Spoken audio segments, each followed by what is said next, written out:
Oi gente, tudo bem? Aqui é o Andy. Desculpa ter sumido por um tempinho, é que eu tô trabalhando nesse vídeo já faz umas 2 semanas que eu queria lançar. E eu tô testando vários estilos novos de dublagem, porque o que eu tava fazendo tava ficando meio maçante pra mim e também não tava dando o retorno que eu esperava. Então hoje eu vou dublar uma história que é o Contra o Volibear, que tomou rework recentemente. Pra quem não sabe, ele é campeão do League of Legends e eu gosto muito.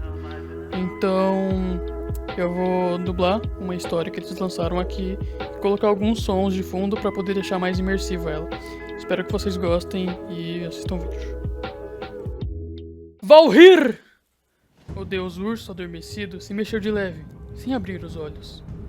Era um nome antigo, que não era pronunciado já havia quanto tempo? A voz que o chamava não devia passar de um sonho, quiçá um eco do passado.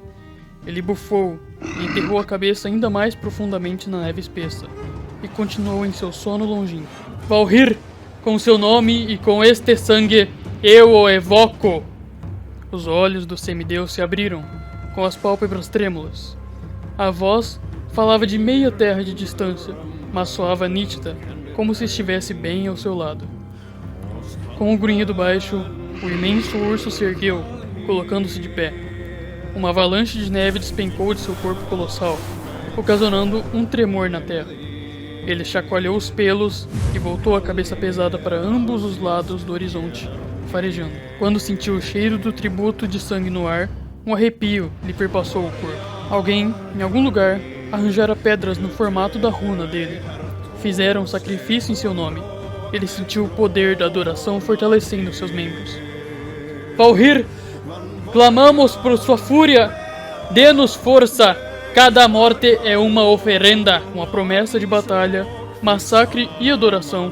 O coração de Valhir bateu segundo o ritmo dos tambores de guerra que podia ouvir ecoando pela terra. Já ouvia as passadas pesadas, o choque das lâminas, o grito dos moribundos. Tudo evocava o corpo que habitava, evocava Valhir. Volibear se ergueu sobre as patas traseiras e rugiu para os céus. O som reverberou pela tundra gélida, tocando a alma de cada criatura viva em Freljord. A centenas de quilômetros dali, no local onde o sol jamais se erguia, um andarilho espiritual acordou aos berros, dilacerando o próprio rosto com as mãos, transformadas em garras imensas. Do outro lado dos blocos de gelo, em outra direção, alcateias de lobos das classes presas ergueram as cabeças e uivaram, ecoando o chamado do semideus. E em outro lugar muito distante, um grupo de aldeões sentados ao redor de fogueiras se calaram, com o coração subitamente a mil. Amigos se entreolharam com expressões hostis. Sangue seria derramado. Volibear se colocou de 4 patas e arremeteu adiante, com suas garras imensas rasgando a terra congelada. Árvores e pedregulhos cobertos de neve se esmigalhavam com sua passagem, e o vento assoviava por entre o pêlame espesso na medida em que ele acelerava. Quando voltou a parar e farejar o ar, já havia percorrido centenas de quilômetros. As nuvens encarregadas de sua fúria beligerante encobriram o céu. Valhir! Matamos e morremos em seu nome! Com um impacto de fender a terra, o deus urso chegou. No cume de uma protuberância gélida, com relâmpagos lampejando por seus pelos alvos, ele passou os olhos pelo campo de batalha. 2 exércitos se digladiavam nas planícies ensanguentadas abaixo. Os mortos e os moribundos se espalhavam pela neve. Uma das forças estava em tremenda desvantagem numérica. Estavam lutando uma batalha perdida. O urso gigante bufou. O exército maior lhe passava uma impressão suspeita. Seus soldados trajavam ferro negro, lutando sob um estandarte vermelho. Ele rosnou ao perceber que não eram homens de Freljord, mas seres débeis de uma terra já não mais acometida pela neve. Ele exibiu os dentes e um relâmpago caiu. Atingiu o meio da batalha com um estrondo ensurdecedor, lançando corpos carbonizados de ambos os lados pelos ares. Valhir! Valhir! Volibear focou seu olhar enfurecido naquele que gritava seu nome. Uma mulher mortal, vestida em peles, o encarava com o rosto coberto de sangue e carne. Ela ergueu um par de machados ensanguentados aos céus em saudação, com um esgar selvagem estampado no rosto. Muitos dos demais combatentes haviam parado de lutar para encarar o semideus com admiração e terror, mas Volibear parecia ter olhos apenas para a mulher. Ela era aquela cujo coração evocara a tempestade. Valhir! Gritou ela, voltando a arremeter os machados no ar. Com essas mortes, nós os saudamos! Com uma última saudação deferente, a mulher se virou para o combate, jogando-se revigorada contra um inimigo. Volibear voltou-se para os adversários dela, os forasteiros, os inimigos. Com um rosnado, ele atacou. Volcalferra! Rugiu, estremecendo os céus. Ele se chocou contra os inimigos como um ariete vivo, lançando as tropas frágeis pelos ares. Ossos foram partidos, sangue foi espalhado, vozes se lamentavam. Tudo acabou em questão de instantes. Frente a frente com a fúria implacável do Deus Urso, a determinação do inimigo desabou. O primeiro deles se virou para fugir. Logo a situação se tornou uma debandada, e então um massacre. Enquanto os Freljordanos, agora repletos da fúria selvagem de Volibear, se jogavam nos inimigos como lobos, uivando conforme os perseguiam pela neve.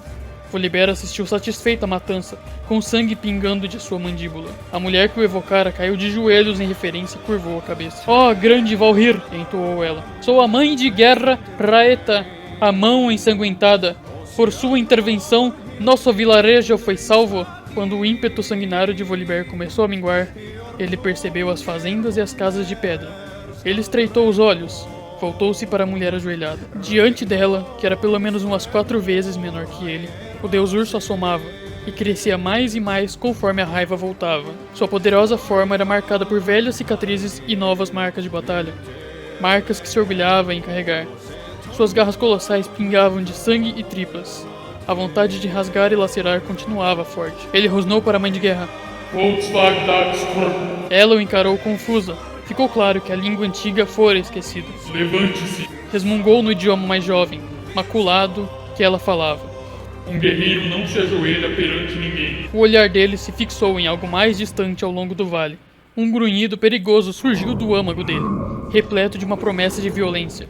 Raeta recuou, de súbito receosa. "O que é isso?" gritou ele, enquanto o ar foi se enchendo de eletricidade em função de sua raiva cada vez maior. A mulher olhou de relance por cima do ombro, confusa e pouco à vontade. "Ah, a represa?" perguntou ela. Os lábios de Volibear se abriram, exibindo suas presas ensanguentadas. Aquele era o rio dele, que correra livre e desgovernado desde antes do advento da humanidade. Que mortais tivessem ousado bloqueá-lo, segurar sua força, era algo abominável. Ele passou pela mulher, pisando forte, mais furioso a cada passo. Quando chegou à estrutura rústica, sua raiva era um turbilhão mal contido, e ao redor dele estava eriçado de poder. A mãe de guerra, Raeta, e alguns outros o acompanhavam de longe, temerosos. O Deus Urso entrou na água rasa sobre a represa. A água mal passava pelas patas dele, redobrando sua ira. Aquele rio devia ser estrondoso. Com um rugido, ele despedaçou as pedras e libertou a água. Agora ele fazia um estrondo, impelindo-se adiante de uma onda imensa. O poder do rio caiu com tudo ao redor dele. As pessoas gritaram quando ele se espalhou pela planície. O Deus Urso sentiu satisfação ao ver a primeira das casas dos Freljordanos arrasada pela torrente. A madeira se estilhaçando, a maçonaria desabando. Os aldeões corriam, agarrando as crianças próximas, conforme as águas demoliam todo o assentamento. Quando a última evidência de civilização deixou de existir, Volibear se voltou para os Freljordanos. Eles pareciam estupefatos, chocados com a destruição. "Agora vocês estão livres." Ele podia sentir o gosto do medo no ar, mas também a admiração e a reverência dos mortais que o observavam. "Vivam!" comandou ele. "Vivam livres! Caçem! Matem! Honrem as tradições! E as tradições honrarão vocês!" A mãe de guerra Raeta agora se postava empertigada, assentindo devagar. Ela tinha o espírito de uma verdadeira guerreira, e em seu coração imortal, ele sentiu que a maioria dos demais a seguiriam. Volibear assentiu e se virou para o horizonte. Havia muito a fazer.